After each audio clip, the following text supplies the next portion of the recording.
Avada Kedavra.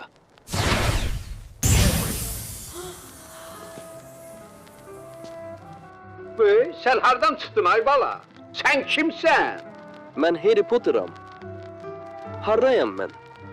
Salam Harry, mən Rəşidəm. Bakıya xoş gəlmisən. Bakı?